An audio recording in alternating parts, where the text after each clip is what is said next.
আসসালামু আলাইকুম, কেমন আছেন সবাই? আশা করি সবাই অনেক ভালো আছেন। আজকে আমাদের ম্যাথ অ্যান্ড মেন্টাল অ্যাবিলিটির 21 নম্বর ক্লাস, অর্থাৎ পরিমিতি। তো আপনারা যারা জয়েন করেছেন একটু কমেন্ট করে জানাবেন যে আপনারা ভিডিও এবং সাউন্ড ক্লিয়ার পাচ্ছেন কিনা। আর এর মাঝে আমি আমাদের ক্লাসটা আমাদের যে গ্রুপ আছে সেই গ্রুপে একটু শেয়ার করে দিচ্ছি।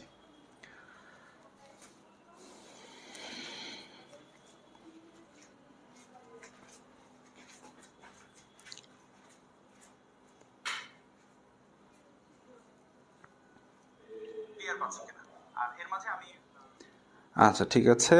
অলরেডি শিরিন আহমেদ কমেন্ট করেছে যে ঠিক মতো শুনতে পাচ্ছে। শিরিন আহমেদ সালাম দিয়েছে, ওয়ালাইকুম আসসালাম। রোম্মান রুমি সালাম দিয়েছে, ওয়ালাইকুম আসসালাম রোম্মান। তো আমরা আমাদের ক্লাস শুরু করি। দেখেন, আমাদের আজকের ক্লাসের বিষয়বস্তু হচ্ছে পরিমিতি, সরল ক্ষেত্র ও ঘনবস্তু। আসলে পরিমিতি জিনিসটা কি? পরিমিতি মানে কিন্তু কোনো কিছু পরিমাপ নির্ণয় করা। সেক্ষেত্রে আমরা বলতে পারি যে আমরা কোনো কিছুর আয়তন নির্ণয় করব। এটাই মূলত পরিমিতির আলোচ্য বিষয়বস্তু। তো পরিমিতি দুই ধরনের ক্ষেত্রের জন্য হয়। একটা হচ্ছে সরল ক্ষেত্র। কথার কথা, আমরা আমাদের গত ক্লাসে ছিল আয়তক্ষেত্র। তো এরকম একটা আয়তক্ষেত্র টাইপের একটা যদি মাঠ থাকে, সেই মাঠের চারদিক দিয়ে রাস্তা আছে, আমাকে বলল যে এই রাস্তার ক্ষেত্রফল বের করতে হবে। তো এটা হচ্ছে একটা সরল ক্ষেত্রের জন্য। সরল ক্ষেত্র এটা একটা এক্সাম্পল ছিল। আবার হতে পারে কি একটা বৃত্তাকার ক্ষেত্র হতে পারে। বললো একটা বৃত্তাকার ক্ষেত্রের মতো মাঠ আছে, তার চার সাইডে একটা রাস্তা আছে, এই রাস্তার ক্ষেত্রফল বের করতে হবে। তাহলে সেটাও আমাদের সরল ক্ষেত্রের মধ্যে পড়ে। এখন ঘনবস্তু জিনিসটা কি? তো ঘনবস্তু জিনিসটা বোঝার জন্য আমরা প্রথমে একটু ডাইমেনশনের ব্যাপারগুলো ক্লিয়ার করি। তো ডাইমেনশনের ব্যাপারের মধ্যে আমাদের আছে হচ্ছে 2D, যেটাকে আমরা 2 ডাইমেনশন বলি।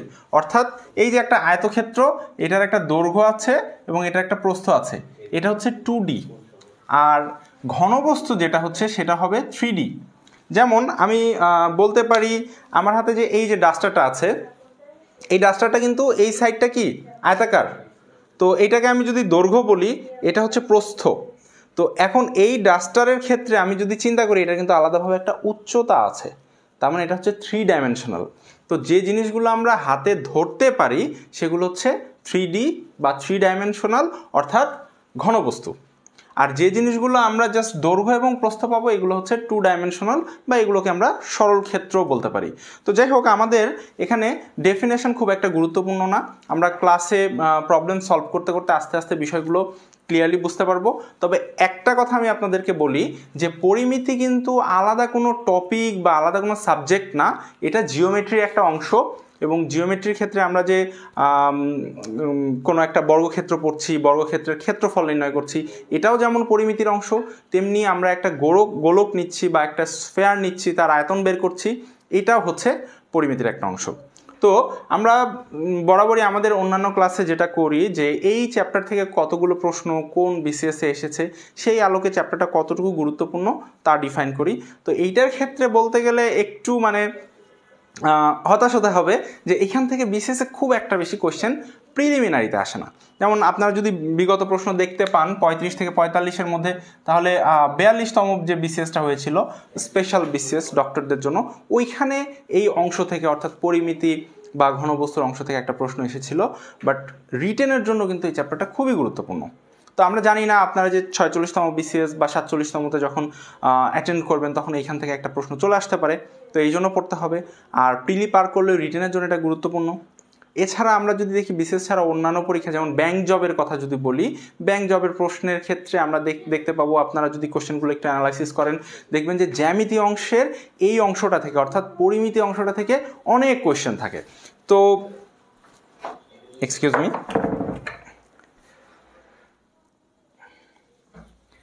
তো আমাদের এই পরিমিতির ক্লাসটা আমরা একটু চেষ্টা করবো আজকে বুঝে বুঝে সলভ করার, স্পেশালি সূত্রগুলো। দেখেন, আপনারা যদি একটু খেয়াল করেন, এখানে কিন্তু প্রয়োজনীয় সূত্রাবলীর মধ্যে প্রায় এখানে 3টা, এখানে 5টা, এর বাইরেও আরও কিছু পরিমিতির সূত্র আছে, বাট এইগুলো থেকে প্রশ্ন বেশি আসে এবং এগুলোই পরীক্ষার জন্য গুরুত্বপূর্ণ।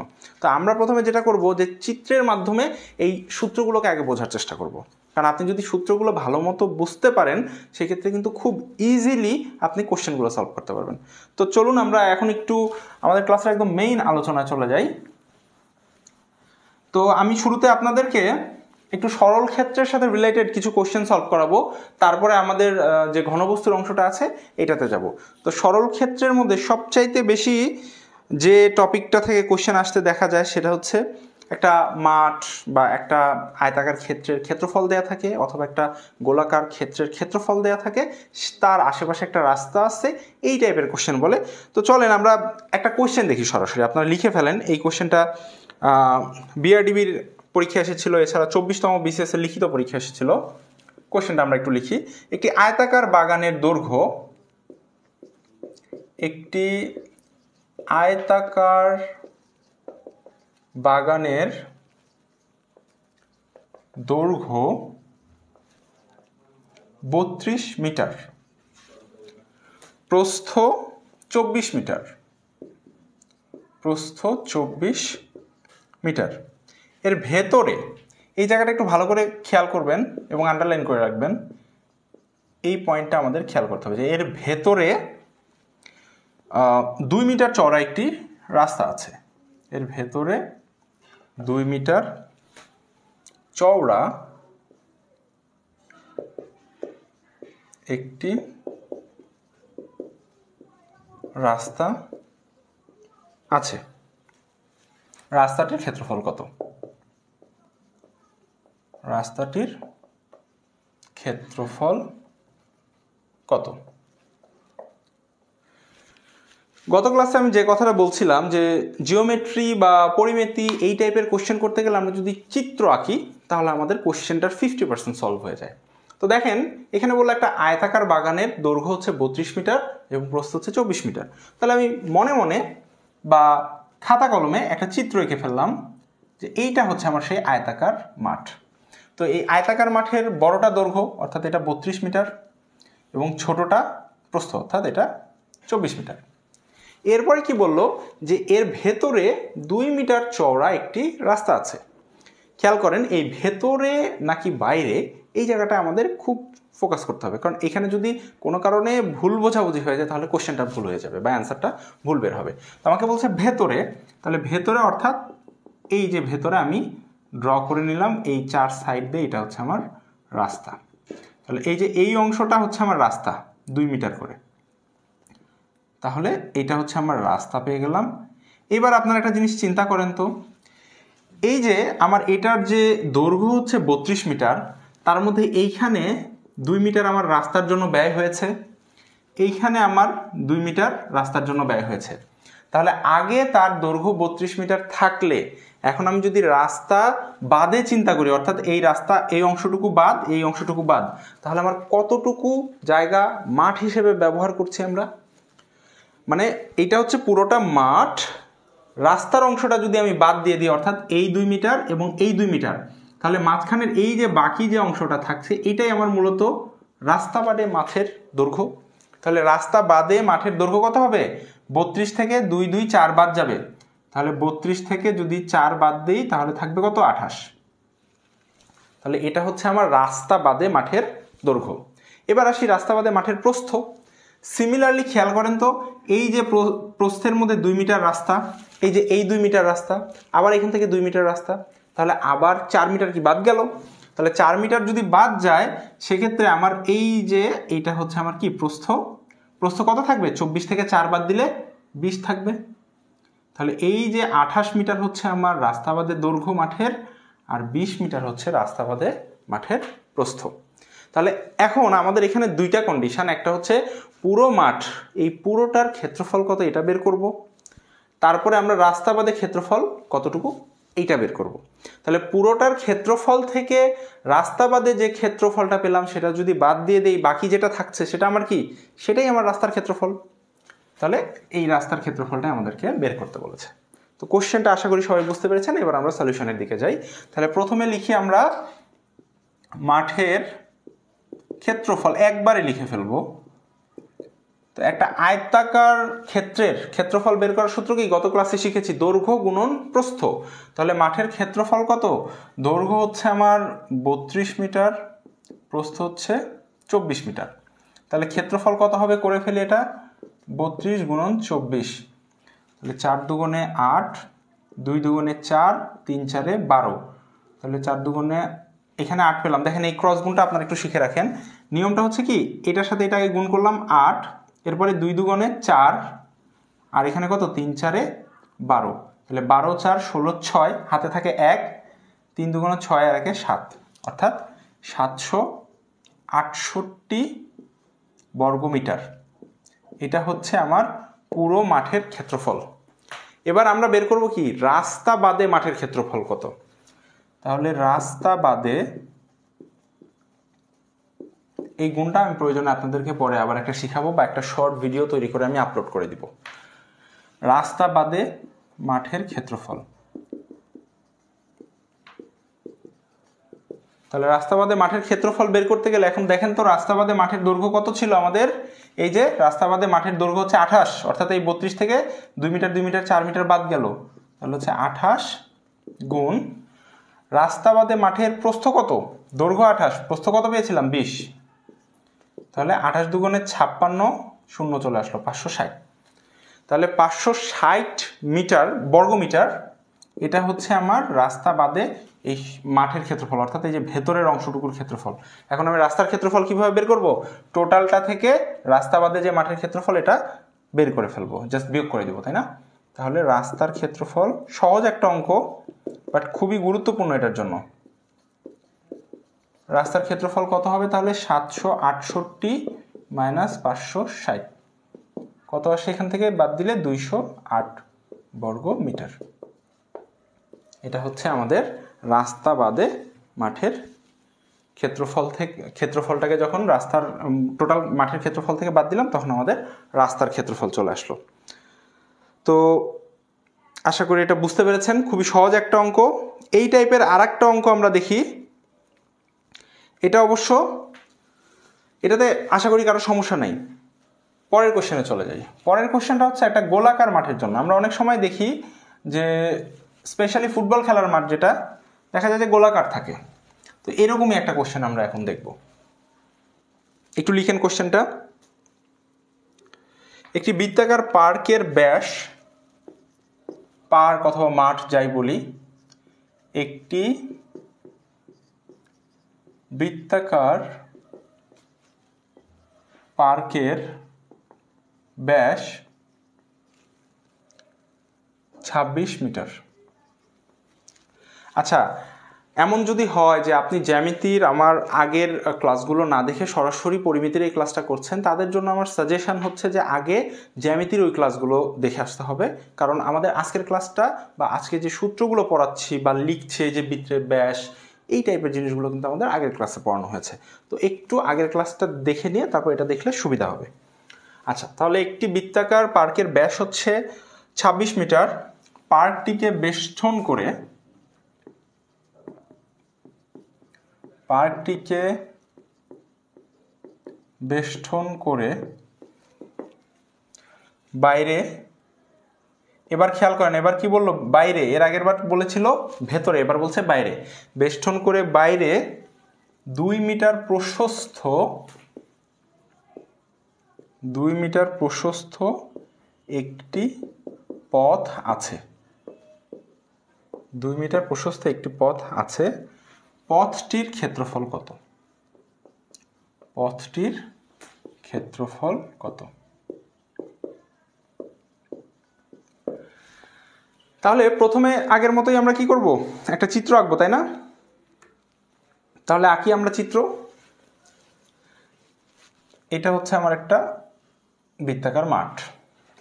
তো এই মাঠের খেয়াল করেন ব্যাস কত, 26 মিটার।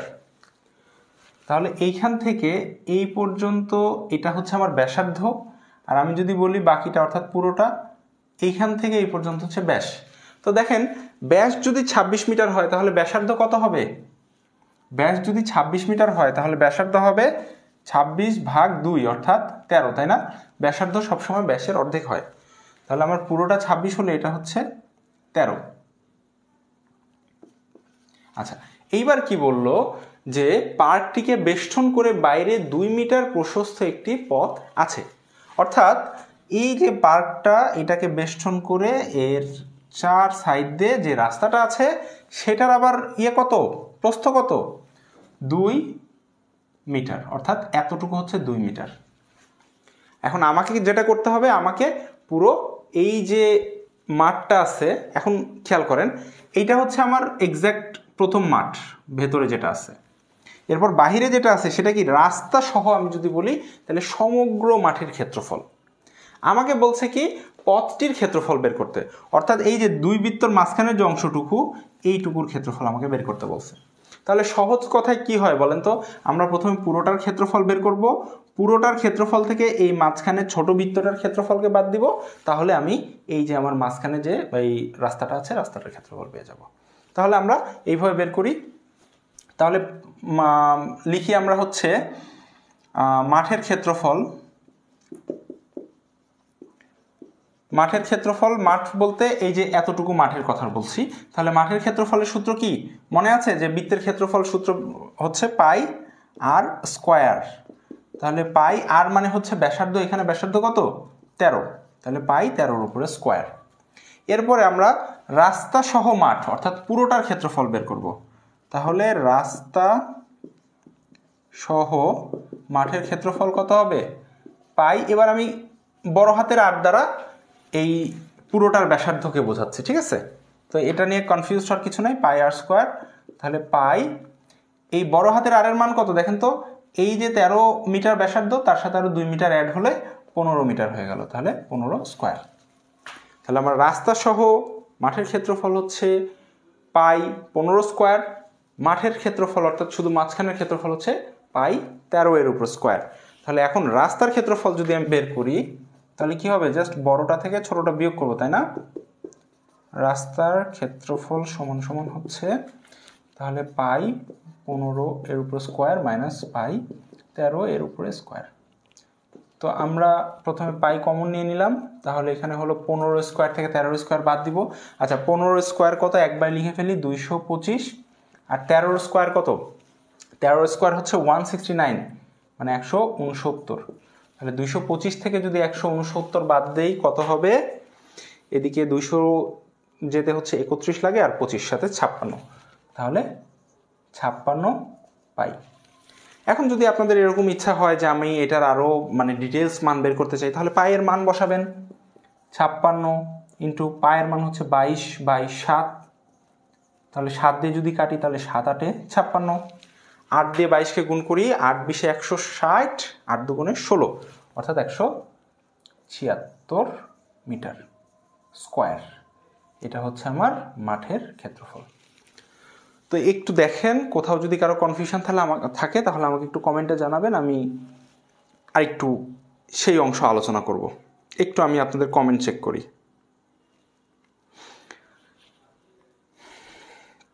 যদি বুঝে থাকেন তাহলে একটু ওকে লিখে কমেন্ট করবেন, আমি বুঝতে পারবো যে এটা ঠিক আছে।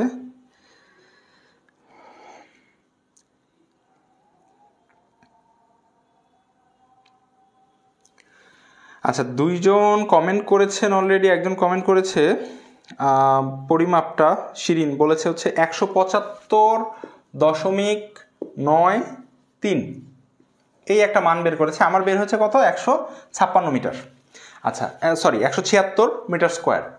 তো এটা কিন্তু সঠিক আছে, এটা একদম এক্স্যাক্ট ভ্যালু। তাহলে আমার যেটা আসলো এটাকে আমি কি নিব না? তো এখানে একটা বিষয় খেয়াল করেন, আমরা এই যে পায়ের মান যে 22/7 বসাই, এটা আমাদের ক্যালকুলেশনের সুবিধার্থে। আমাদের সেকেন্ড লেকচারে এই জিনিসটা ক্লিয়ার করা হয়েছে যে পায়ের মান আসলে 22/7 কিনা, পায়ের মানটা একদম এক্স্যাক্টলি 22/7 না, বাট এটার কাছাকাছি। তো এই জন্য আমরা এই ভ্যালুটা নিয়েছি। আপনারা অনেক সময় দেখবেন যে এই অঙ্কটা যখন পরীক্ষায় থাকে অপশানে হয়তো এরকমভাবে দিয়ে দিবে 176 ব্র্যাকেটে লিখে দিবে প্রায়, মানে ওটার এক্স্যাক্ট ভ্যালুটা হচ্ছে এইটা 175.93। তো যাই হোক, এটা নিয়ে খুব একটা বেশি কনফিউজ হওয়ার কিছু নাই। পরীক্ষার হলে আপনার 176 যদি অপশানে না থাকে, ওর কাছাকাছি যেটা আছে অর্থাৎ একটু কম বা একটু বেশি সেটাই তো আনসার হবে। সো যাই হোক, মেইন প্রসিডিউরটা বুঝতে পারলেই হবে। আচ্ছা কারোর কোনো কনফিউশন নাই, যেহেতু কনফিউশন বলেন নাই, সো আমি ধরে নিচ্ছি এটা সবাই বুঝতে পেরেছেন। তো আমরা এখন এই সরল ক্ষেত্র বা 2 ডাইমেনশনাল জিওমেট্রিতে আর থাকবো না, আমরা এখন সরাসরি 3 ডাইমেনশনাল যেটা আছে এখানে চলে যাচ্ছি, অর্থাৎ ঘনবস্তু। তো ঘনবস্তুর কনসেপ্টটা ক্লাসের শুরুতে হালকা একটু বলেছিলাম, এখন আরেকটু বিস্তারিত বলি। একটা জিনিস দেখেন, নর্মালি আমি এই যে আঁকালাম এটা হচ্ছে একটা বৃত্ত, তাই না? এই বৃত্তটাকে আমরা চাইলে কিন্তু এটাকে হাতে নিতে পারবো না। বৃত্তটা হচ্ছে একটা 2 ডাইমেনশনাল জিনিস। এখন আমি বৃত্ত না বলে আমি যদি একটা গোলক বলি, আমার হাতের কাছে এখন গোলক নেই, আপনারা চিন্তা করেন একটা ফুটবল বা টেনিস বল, এইটা আমরা কিন্তু হাতে ধরতে পারি। এইটা হচ্ছে এই বৃত্তের একটা 3 ডাইমেনশনাল ফর্ম। তো বৃত্ত যখন আমরা বৃত্তের পরিমাপ বের করি তখন আমরা কি বের করি? বৃত্তের ক্ষেত্রফল বের করি। কিন্তু আমরা যখন 3 ডাইমেনশনাল জিনিস বলবো তখন আমরা ক্ষেত্রফল বের করবো না, তখন আমরা বের করবো হচ্ছে আয়তন। সিমিলারভাবে এই যে এইটা যেমন হচ্ছে কি একটা আয়ত। এখন এই আয়তটাকে আমি যদি একটা 3 ডাইমেনশনাল শেপে চিন্তা করি, অর্থাৎ এই রকম, তখন এটাকে আমরা বলবো হচ্ছে আয়তাকার ঘনবস্তু। তো একটা আয়তাকার ঘনবস্তু, এইটার কোন কোন ফ্যাক্টর আমাদের কাজে লাগে একটু দেখেন তো। যে সবচেয়ে বড় যে অংশটা আছে সেটাকে আমি বললাম দৈর্ঘ্য, এটাকে যদি আমি বলি প্রস্থ বি, এইটা প্রস্থ, দৈর্ঘ্য হচ্ছে এইটা বা এই অংশটা, আর এই যে অংশটা আছে এটাকে আমি বললাম সি, এটা হচ্ছে আমার তার উচ্চতা বলি। গভীরতা আসলে বলা যায় না, উচ্চতা বলাটাই শ্রেয়। তাহলে এ বি সি এই 3টা ডাইমেনশন হচ্ছে আমার আয়তাকার ঘনবস্তুর। তো এইরকম একটা আয়তাকার ঘনবস্তু যখন তার দৈর্ঘ্য, প্রস্থ এবং উচ্চতা হচ্ছে এ বি সি, তখন তার সমগ্র তলের ক্ষেত্রফল, টার্মগুলো একটু ভালো করে খেয়াল করতে হবে যে তার সমগ্র তলের ক্ষেত্রফল কি হবে। সমগ্র তলের ক্ষেত্রফল হচ্ছে এই যে একটা তল, এই যে একটা তল, এরকমভাবে টোটাল যে 12টা তল আছে সেই 12টা তলের ক্ষেত্রফলের সূত্র হচ্ছে 2 into A B plus BC plus CA. তাহলে কি হবে? 2 into A B plus BC plus CA, এটা হচ্ছে তার সমগ্র তলের ক্ষেত্রফল। এরপরে আমরা যদি এইটার ক্ষেত্রফল বের করতে চাই, ক্ষেত্রফলের সূত্রটা বোর্ডে লেখা নাই, ক্ষেত্রফলের সূত্রটা এখানে আমি লিখে দিচ্ছি। ক্ষেত্রফলের সূত্রটা হচ্ছে এ বি সি, ক্ষেত্রফল সমান সমান এ বি সি, অর্থাৎ দৈর্ঘ্য গুণন প্রস্থ গুণন উচ্চতা। যে কোনো একটা আয়তাকার ঘনবস্তুর ক্ষেত্রফল না, সরি, এটা আয়তন হবে। আয়তনের সূত্র হচ্ছে এ বি সি। এরপরে যদি বলি কর্ণের দৈর্ঘ্য, আপনারা ম্যাক্সিমাম বই পুস্তকে কর্ণের দৈর্ঘ্য সূত্রটা এটাই পাবেন। তবে কর্ণের দৈর্ঘ্য এখানে আর একটা বিষয় আমি বলছি, তার আগে এই সূত্রটা আগে একটু বোঝাই দিই। কর্ণের দৈর্ঘ্য বের করার সময় যেটা করতে হবে যে রুট ওভার দিয়ে এই যে প্রত্যেকটা যে ডাইমেনশন আছে এইগুলোর উপরে স্কোয়ার, অর্থাৎ A square plus B square plus C square. এখন এই আয়তাকার ঘনবস্তুর আসলে এটা কোন কর্ণের কথা বলছে? কর্ণ হচ্ছে এটার এক প্রান্ত দিয়ে শুরু করে একদম ওই প্রান্তের এই মাথা পর্যন্ত যে দৈর্ঘ্যটা, সেটাই হচ্ছে আয়তাকার ঘনবস্তুর কর্ণ। অর্থাৎ আমি যদি একটা আয়তাকার ঘনবস্তু দেখাই, এইটার দিকে আপনারা খেয়াল করেন, আমি এই সাইড থেকে এইখান থেকে ছিদ্র করে একটা কোনো কিছু ঢুকিয়ে দিলাম, সুই হতে পারে বা কোনো একটা বস্তু হতে পারে, এবং সেটা এর ভেতর দিয়ে গিয়ে এই জায়গাটাতে আসলো। তাহলে এই যে দূরত্বটা সে অতিক্রম করলো, অর্থাৎ এইখান থেকে শুরু করে ভেতর দিয়ে এই পর্যন্ত, সেটা হচ্ছে আমার কর্ণ। তো এটাকে আমি যদি এক্স্যাক্ট ভাষায় বলি তখন এটাকে আমার বলতে হবে হচ্ছে বৃহত্তম কর্ণ। আর তাহলে প্রশ্ন আসছে যে এইটা যদি বৃহত্তম কর্ণ হয় তাহলে আমার ক্ষুদ্রতম কর্ণ কোনগুলো হতে পারে? তো আমি আরেকটা চিত্র আঁকাই আপনাদের এটা ক্লিয়ার করার জন্য, যে ক্ষুদ্রতম কর্ণটা হবে আমার বিভিন্ন তলের জন্য। যেমন এখানে খেয়াল করেন যে এইটা একটা তল, আয়তাকার ঘনবস্তুর জন্য আমি এই জিনিসটা দিয়ে বোঝাই, এইটা একটা তল। তাহলে এই তলের জন্য আমার এই যে এখান থেকে এখানে একটা কর্ণ আছে। আবার আমি যদি এইটা একটা তল হিসেবে চিন্তা করি তাহলে এখান থেকে এই পর্যন্ত একটা কর্ণ আছে। আবার এই তলের কথা যদি বলি তাহলে এই যে এরকমভাবে ক্রস করে আমার একটা কর্ণ আছে। তাহলে এইভাবে বিভিন্ন সাইজের কর্ণ হতে পারে। তো আমাদের বৃহত্তম কর্ণ যেটা, সেটাকে আমরা আয়তাকার বস্তুর কর্ণ হিসেবে চিন্তা করি। আর একটা ইনফরমেশন যেটা ওই যে দেখেন এখানে স্টার মার্ক দিয়ে লেখা আছে, এইটা আমার ঘনক এবং আয়তাকার ঘনবস্তু দুইটার জন্যই সেম। এইখান থেকে আপনাদের একটা এমসিকিউ পরীক্ষা হয়তো আসতে পারে, তো এই টার্মটা একটু লিখে রাখেন এবং মুখস্থ রাখবেন। সেটা হচ্ছে একটা আয়তাকার ঘনবস্তু বা একটা ঘনকের 3 জোড়া তল থাকে। 3 জোড়া মানে 6টা তল থাকে। সেই 6টা তল কোনটা কোনটা? এই যে একটা, এই যে উপর দিয়ে একটা, দুইটা, সাইড দিয়ে একটা, 3টা। তাহলে এই সাইডের অপোজিটে এদিকে একটা, উপরেরটা নিচে একটা, আর এইটার অপোজিটে কি এই সাইডে একটা, তাই না? তো আমি এটা দিয়ে যদি দেখাই, এই যে একটা তল 1 2 3, আবার এইটার অপোজিটে এদিকে একটা 4, এটার অপোজিটে একটা 5, আর এটার অপোজিটে একটা 6, 6টা তল। তা আপনারা এটা বাসায় যে কোনো একটা আয়তাকার ঘনবস্তু অথবা একটা ঘনক বা রুবিক্স কিউব নিয়ে দেখবেন 6টা তল থাকে। তো 6টা তল বা 3 জোড়া তল। ওকে, হ্যাঁ ঠিক আছে। তারপরে হচ্ছে 12টা ধার থাকে। ধার মানে কি, আমরা যেটাকে ইংলিশে বলি হচ্ছে এজ। এই যে ওকে, এই যে দেখেন এটা হচ্ছে একটা এজ, এটা হচ্ছে একটা এজ বা ধার। আপনারা কাউন্ট করবেন, মোবাইলও কিন্তু একটা আয়তাকার ঘনবস্তু, আপনারা নিয়ে দেখবেন ওখানে কয়টা ধার থাকে, 12টা ধার থাকে। এরপরে 8টা শীর্ষবিন্দু থাকে। শীর্ষবিন্দু কোনগুলো? এই যে একটা শীর্ষবিন্দু, দুইটা শীর্ষবিন্দু, 3টা, 4টা, 5টা, 6টা, 7টা, 8টা। তো এটা একটু মুখস্থ রাখতে হবে যেন পরীক্ষার হলে এমসিকিউ আসলে কি আমার আর কাউন্ট করতে না হয় যে কয়টা থাকে, আপনি যেন একবারে দাগায় দিতে পারেন। তাহলে আশা করি আয়তাকার ঘনবস্তুর বেসিক জিনিসগুলো আপনারা বুঝতে পেরেছেন। এখন কিছু কোয়েশ্চেন সলভ করা যাক আয়তাকার ঘনবস্তুর সাথে রিলেটেড।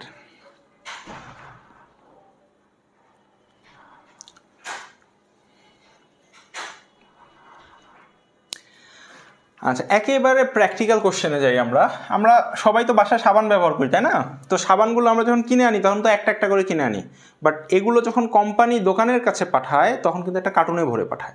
তো এই টাইপের একটা অঙ্ক, কোশ্চেনটা আপনারা একটু লিখেন। একটি সাবানের আকার, একটি সাবানের আকার 5 centimetre into 4 centimetre into 1.5 centimetre. মানে এটা আসলে হচ্ছে কি, ইন্টু দিয়ে বোঝানো হচ্ছে কি দৈর্ঘ্য, প্রস্থ, উচ্চতা। তাহলে সাবানটা কি, সাবান একটা আয়তাকার ঘনবস্তু, কিন্তু তার দৈর্ঘ্য, প্রস্থ, উচ্চতা দিয়ে দিল। কি ভাবতেছেন যে ক্ষেত্রফল বের করতে বলবো, সবগুলো খালি আয়তন বের করতে বলবো, সব গুণ করে দিবেন? এত সহজ না, আরেকটু চেঞ্জ আছে কোশ্চেনের মধ্যে। এরপরে বলল এত সেন্টিমিটার হলে 55 সেন্টিমিটার দৈর্ঘ্য, 48 সেন্টিমিটার প্রস্থ এবং 30 সেন্টিমিটার উচ্চতা বিশিষ্ট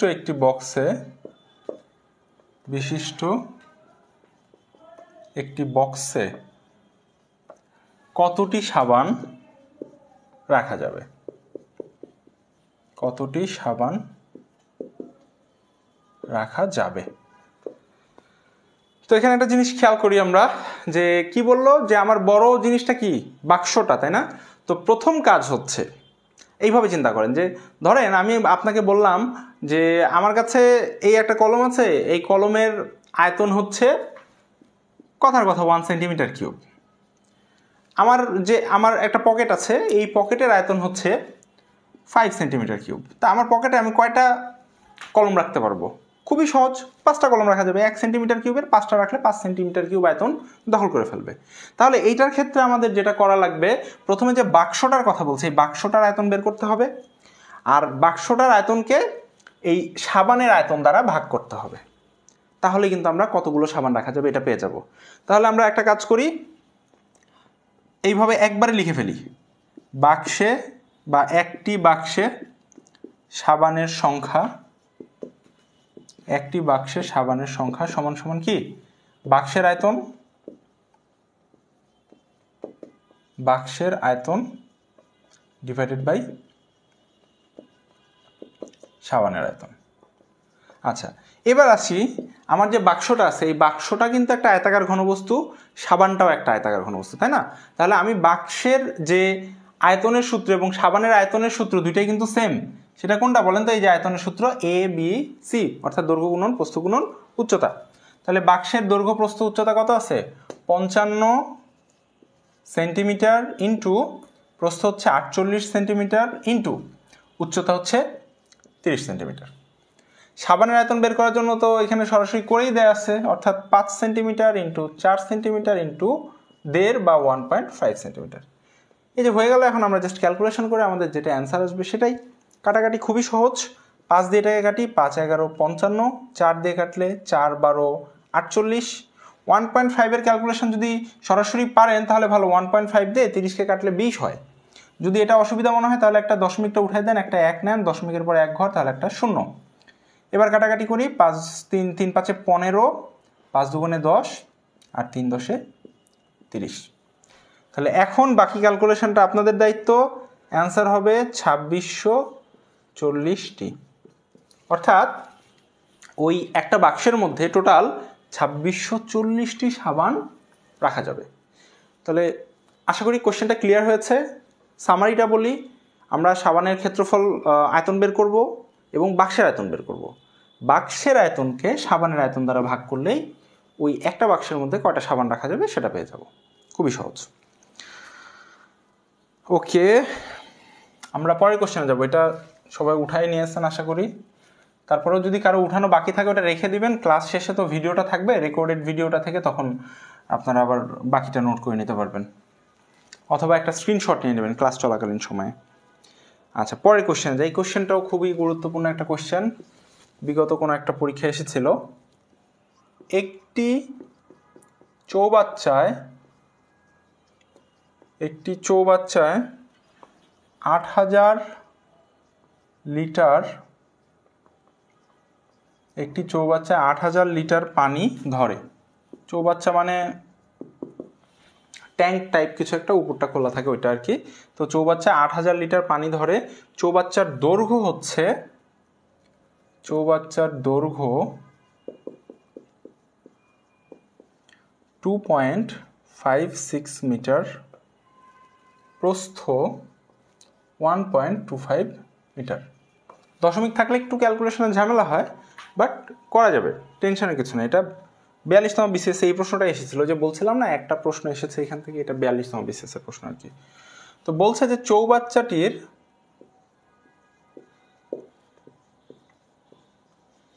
চৌবাচ্চাটির গভীরতা কত?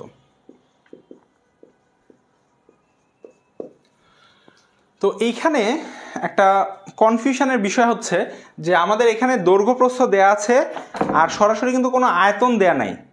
নর্মালি যেটা হয় যে আমাদের আয়তন দেয়া থাকে, দৈর্ঘ্য প্রস্থ দেয়া থাকলে আমরা উচ্চতা বা গভীরতাটা বের করতে পারি।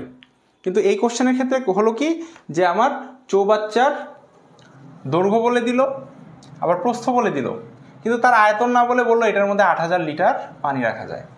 তো এই ব্যাপারে আমাদের একটা বিষয় সবার জানা থাকতে হবে, যে কোনো কিছুর আয়তন যদি 1 ঘন মিটার বা 1 মিটার কিউব হয়, তাহলে সেখানে পানি রাখলে থাকবে হচ্ছে 1000 লিটার পানি। তাহলে কোনো কিছুর আয়তন যদি 1 ঘনমিটার হয় বা 1 মিটার কিউব হয়, তাহলে তার মধ্যে পানি থাকবে কত? 1000 লিটার। তো এখন দেখেন তো এখানে পানি আছে কত? 8000 লিটার। তো 8000 লিটার পানি আছে, তার মানে এর আয়তন কত? খুবই সহজ, 8 মিটার কিউব।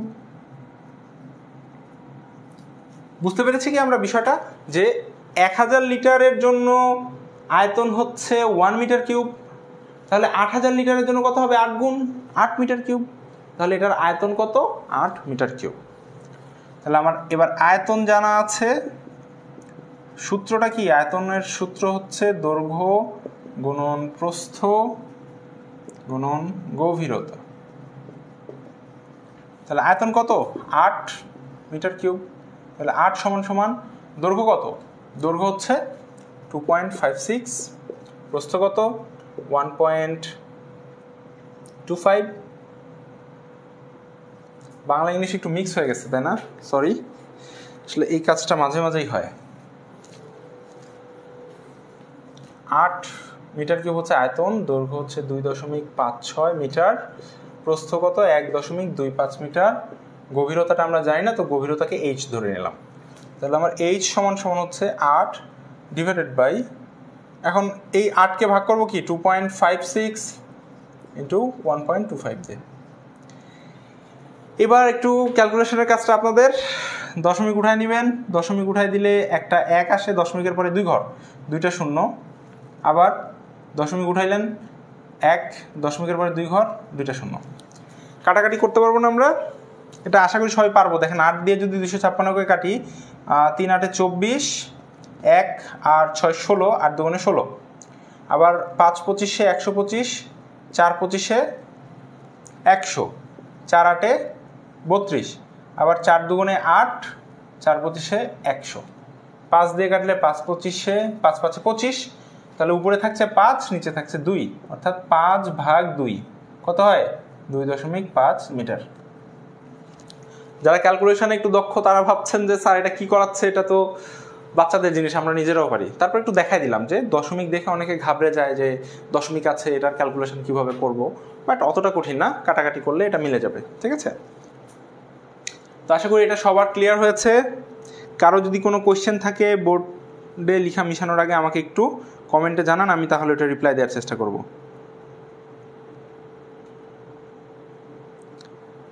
আচ্ছা, হ্যাঁ, এর আগে মনে হয় ওকে লিখেছিলেন, ঠিক আছে। আচ্ছা, তাহলে এটা মুছে দিলাম।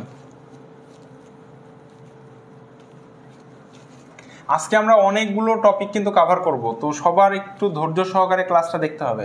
আমার একবার মনে হয়েছিল যে এই ক্লাসটা আমি দুইটা অংশে ভাগ করি, তো একটা ক্লাসেই শেষ করা যাবে। আচ্ছা, কর্ণের দৈর্ঘ্য নিয়ে যদি কোনো প্রশ্ন আছে, কথার কথা যে আমি যে আয়তাকার ঘনবস্তুর কথা বলছি তার দৈর্ঘ্য, প্রস্থ এবং উচ্চতা দেওয়া আছে, কর্ণের দৈর্ঘ্য বের করতে বলেছে। আমার কিন্তু এই সূত্রটা মনে থাকলেই খুব ইজিলি এটা সলভ করা যাবে, তাই না? তাহলে এই কর্ণের দৈর্ঘ্য নিয়ে আর কোনো অঙ্ক করাচ্ছি না, আমাদের এই অংশটা ডান। এরপরে আসি একটু ঘনক। ঘনকটা কি? ঘনক হচ্ছে যার দৈর্ঘ্য, প্রস্থ এবং উচ্চতা সমান থাকে। যেমন আমরা একদম আমাদের হাতের কাছে সবচেয়ে আদর্শ যে ঘনকটা পাবো সেটা হচ্ছে রুবিক্স কিউব। আপনাদের অনেকের বাসায় আছে রুবিক্স কিউব, এটা নেবেন, একটু নিয়ে দেখবেন যে এটার দৈর্ঘ্য, প্রস্থ এবং উচ্চতা হচ্ছে সমান। তো যেহেতু দৈর্ঘ্য, প্রস্থ, উচ্চতা সমান, সেক্ষেত্রে আমরা যদি এর একটা বাহুর দৈর্ঘ্য জানি, অর্থাৎ একটা বাহুর দৈর্ঘ্যকে যদি ধরি এ, তাহলে কিন্তু আমার বাকি সবগুলো সূত্র বের হয়ে যাবে। তাহলে দেখেন, একটা বাহুর দৈর্ঘ্য যদি এ হয়, তাহলে আমার আয়তন কত হবে? এ কিউব। আপনাদের মনে আছে যে আমরা যখন বর্গ পড়ছিলাম, এটা কিন্তু বর্গের 3 ডাইমেনশনাল ফর্ম। বর্গের ক্ষেত্রে একটা বাহু যদি এ হয়, তাহলে ক্ষেত্রফল কি হচ্ছিল? এ স্কোয়ার। আর আয়তর ঘনকের ক্ষেত্রে আমরা কি বের করবো? আয়তন বের করব। আয়তন যেহেতু 3 ডাইমেনশনাল, তাহলে এটা কি হবে? এ কিউব। তাহলে আয়তন বের হলো। এরপরে আমরা দেখি সমগ্র তলের ক্ষেত্রফল। তো খেয়াল করেন যে এটা একটা হচ্ছে বৃত্ত, সরি, এটা হচ্ছে একটা বর্গ। বর্গের ক্ষেত্রফলের সূত্র কি ছিল? এ স্কোয়ার। এখন একটা আয়তাকার ঘনবস্তুতে টোটাল কয়টা তল থাকে? এই যে এখানে বলেছিলাম যে 3 জোড়া তল বা 6টা তল থাকে। তো বৃত্তের যে একটা ক্ষেত্রফল এ স্কোয়ার, এটাকে যদি আমি 6 দ্বারা গুণ করি, অর্থাৎ 6a স্কোয়ার, তাহলে আমি একটা আয়তাকার ঘনবস্তুর জন্য তার টোটাল যে 6টা তল আছে তার ক্ষেত্রফল পেয়ে যাব। অর্থাৎ একটা আয়তাকার ঘনবস্তুর সমগ্র তলের ক্ষেত্রফল হচ্ছে 6a স্কোয়ার। এরপরে দেখেন, আপনাদের মনে আছে কিনা যে বর্গের বাহু যদি এ হয়, তাহলে তার এক বাহুর দৈর্ঘ্যকে √2 দ্বারা গুণ করলে আমরা বর্গের কর্ণের দৈর্ঘ্য পাই। এখন আমরা যখন এই জিনিসটাকে আমরা যখন একটা আয়তাকার ঘনবস্তুর কর্ণ বের করছি, তখন এর ক্ষেত্রফলটা হবে √3a। তাহলে বর্গের ক্ষেত্রে √2a, আর আয়তাকার ঘনবস্তু না, ঘনকের ক্ষেত্রে হচ্ছে √3a। তো এই মোটামুটি ঘনক থেকে আসার মতো প্রশ্নের সাথে রিলেটেড যে কোশ্চেনগুলো বা যে সূত্রগুলো সেটা দেখলাম। এখন আমরা কিছু কোশ্চেন দেখি ঘনকের। তো প্রথম কোশ্চেন আমাদের ঘনক থেকে, আপনারা লিখেন 3 সেন্টিমিটার, 4 সেন্টিমিটার ও 5 সেন্টিমিটার, 3 সেন্টিমিটার, 4 সেন্টিমিটার ও 5 সেন্টিমিটার বাহু বিশিষ্ট 3টি ঘনক, 5 সেন্টিমিটার বাহু বিশিষ্ট 3টি ঘনককে গলিয়ে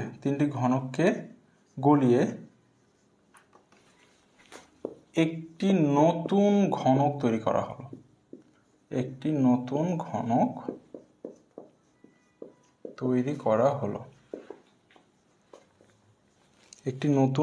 তৈরি করা হলো। নতুন ঘনকের বাহুর দৈর্ঘ্য কত? নতুন ঘনকের বাহুর দৈর্ঘ্য কত? তাহলে এখানে 3টা ঘনকের কথা বলছে। অর্থাৎ ধরেন আমরা অনেক সময় হয় না যে স্বর্ণের গহনা গলায় হচ্ছে যে আবার নতুন একটা বড় গহনা তৈরি করি বা ভিন্ন ডিজাইনের গহনা তৈরি করি, অনেকটা জিনিসটা এরকমই। হয়তো একটা পিতলের ঘনক, 3টা ঘনক ছিল আমার কাছে, এই 3টাকে আমি গলালাম, গলায় আমি একটা সম্পূর্ণ গলিত অংশ একসাথে করে আমি একটা বড় ঘনক তৈরি করলাম। তাহলে এক্ষেত্রে ঘটনাটা কি ঘটতেছে দেখেন, যে আমার প্রত্যেকটা ঘনকের যে আয়তন সেটা একসাথে যোগ হওয়ার পরে নতুন যে ঘনকটা তৈরি করছে সেটা কি আবার নতুনভাবে একটা আয়তন তৈরি হবে। কিন্তু এই যে তিনটা ঘনকের যে টোটাল আয়তন এটা কিন্তু নতুন ঘনকটার আয়তনের সমান হবে। অর্থাৎ আমার প্রথম কাজ হচ্ছে এই তিনটা ঘনকের আগে আয়তন বের করা। তাহলে তিনটা ঘনকের আয়তন যদি বের করি, আমাদের ঘনকের আয়তন বের করার সূত্র কি? এই যে ঘনকের আয়তন বের করার সূত্র হচ্ছে a কিউব, বর্গের ক্ষেত্রে a স্কোয়ার আর ঘনকের ক্ষেত্রে কি আয়তন হচ্ছে a কিউব। তাহলে a কিউব যদি বলি আমি সরাসরি সূত্রটা লিখে ফেলি যে মোট আয়তন সমান সমান, তাহলে প্রথমটার আয়তন কি হবে 3 কিউব প্লাস দ্বিতীয়টার আয়তন কি হবে 4 কিউব বা 4 পাওয়ার 3, তৃতীয়টার আয়তন হবে 5 কিউব। তাহলে 3-এর কিউব কত 27, 4-এর কিউব কত 64 এবং 5-এর কিউব হচ্ছে 125। এখন এগুলো যদি আমি যোগ করি তাহলে 4 5 9, 9 7 16 6, হাতে থাকে 1, 1 আর 2 3, 3 আর 6 9, 9 2 11, 9 2 11, 1 হাতে 1 আছে, 1 আর 1 হচ্ছে 2, 216। তাহলে আমার যে নতুন ঘনকটা হলো তার আয়তন কত 216 মিটার কিউব। তাহলে এখন আমার নতুন ঘনকের আয়তনকে আমি যদি এরকমভাবে এটাকে প্রকাশ করি বড় হাতের a কিউব দ্বারা, এটা সমান সমান কত 216। এখন আমার এই এক বাহুর দৈর্ঘ্য বা ঘনকের একটা বাহুর যদি দৈর্ঘ্য বের করতে চাই, এখানে আমাকে কি বলেছে যে নতুন ঘনকের বাহুর দৈর্ঘ্য কত। দেখেন a কিউব সমান সমান হচ্ছে 216, অথবা আপনি এটাকে a না বলে আপনি বলতে পারেন যে এক বাহুর দৈর্ঘ্য এর উপরে কিউব। তাহলে মূলত এক বাহুর দৈর্ঘ্যের কিউব সমান সমান 216। তাহলে এক বাহু সমান কত হবে 216কে আমরা ঘনমূল করব, 216কে ঘনমূল করে দেখবেন আপনারা 6 হয়। আমি ক্লাসে একদম আমাদের ফার্স্টের দিকে যে ক্লাস হয়েছে সেখানে বলেছিলাম যে আপনাদেরকে 1 থেকে 10 পর্যন্ত কমপক্ষে সংখ্যাগুলোর ঘন সংখ্যা মুখস্থ করতে। তাহলে 6-এর ঘন যদি কেউ জানেন 6-এর কিউব কত 216, তাহলে 216কে ঘনমূল করলে কত পাবো 6, একবারে করা যায়, পরীক্ষার হলে আর ক্যালকুলেশন করার প্রয়োজন হবে না। তো এইটা একটা ঘনক রিলেটেড কোশ্চেন ছিল। আমরা আর একটা থিওরিটিক্যাল কোশ্চেন শিখব, এটা আমি আর বোর্ডে লিখছি না, আপনারা একটু লিখে নেন।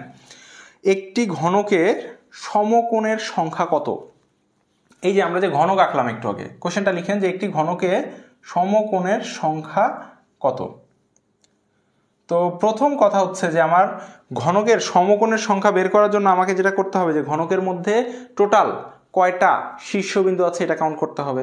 তাহলে আমরা জানি যে ঘনকের শীর্ষবিন্দু আছে হচ্ছে 1টা 2টা 3টা 4টা, আবার নিচে এরকমভাবে 4টা, অর্থাৎ টোটাল হচ্ছে 8টা। এবার আপনি একটা বিন্দু খেয়াল করেন তো, এই যে বিন্দুটা, এই বিন্দুর মধ্যে কয়টা সমকোণ আছে? এই যে এইখানে একটা সমকোণ, এইখানে একটা সমকোণ এবং এইখানে একটা সমকোণ, অর্থাৎ একটা বিন্দুতে 3টা সমকোণ আছে। তাহলে আমার টোটাল শীর্ষবিন্দু কয়টা 8টা। তাহলে টোটাল শীর্ষবিন্দু যদি 8টা হয় তাহলে কয়টা হবে 3 × 8 24টা সমকোণ আছে। এই কোশ্চেনটা একটা পরীক্ষায় এসেছিল, তো এটা আপনারা একটু নোট করে রাখেন যে একটা ঘনকের মধ্যে টোটাল 24টা শীর্ষবিন্দু থাকে। আমরা একটু চেষ্টা করব যে প্রত্যেকটা টপিক বুঝে বুঝে পড়ার। আমরা নর্মালি যেটা আমি প্রতি ক্লাসেই বলি যে কোশ্চেন কতগুলো সলভ করছি এইটা গুরুত্বপূর্ণ অবশ্যই, তবে সবচাইতে গুরুত্বপূর্ণ বিষয় যে আমি যে কয়টা কোশ্চেন সলভ করছি আমি কি তার বেসিকগুলো বুঝতে পারছি কিনা। কারণ দেখেন যে আমি আপনাকে ঘনকের আয়তন দিয়ে 100টা কোশ্চেন করাইতে পারি, কিন্তু তাতে কি আসে যায় আপনি যদি ঘনকের আয়তন বা ঘনকের ক্ষেত্রফল বের করার যে বেসিক প্রসেসগুলো আছে সেগুলো না বুঝেন। তো যাই হোক, এবার আমরা আর একটা ঘনকের কথা বলি। এটা একটা একদম সহজ কোশ্চেন, আপনারা লিখে নেন যে একটি ঘনকের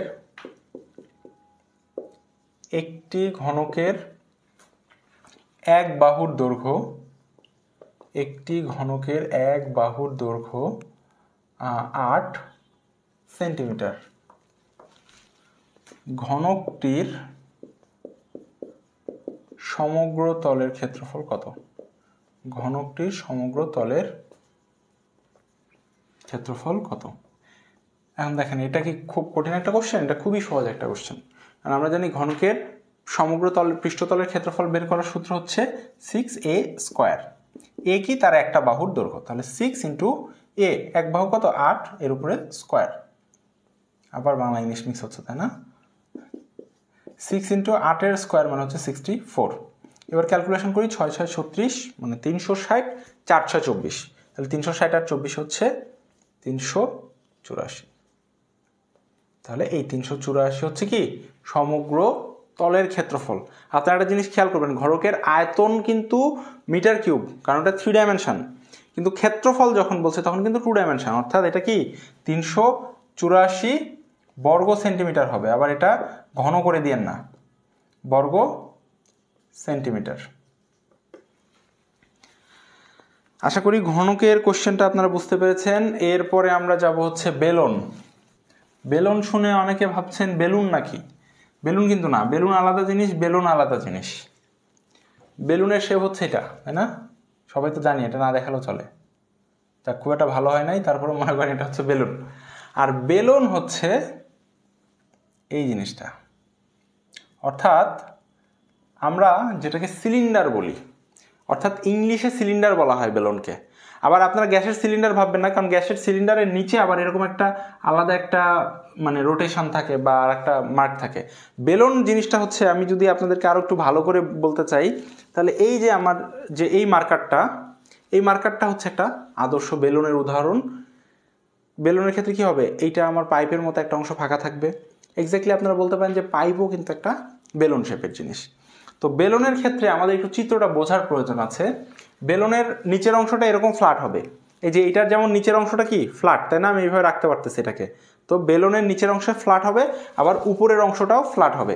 তো এখন আমরা যদি খেয়াল করি যে একটা বেলুনের যে নিচের অংশ ফ্ল্যাট এবং এটা কিন্তু বৃত্তাকার, তাহলে বৃত্তাকার হলে কি তার একটা ব্যাসার্ধ থাকবে, তাহলে এটা একটা ব্যাসার্ধ থাকবে।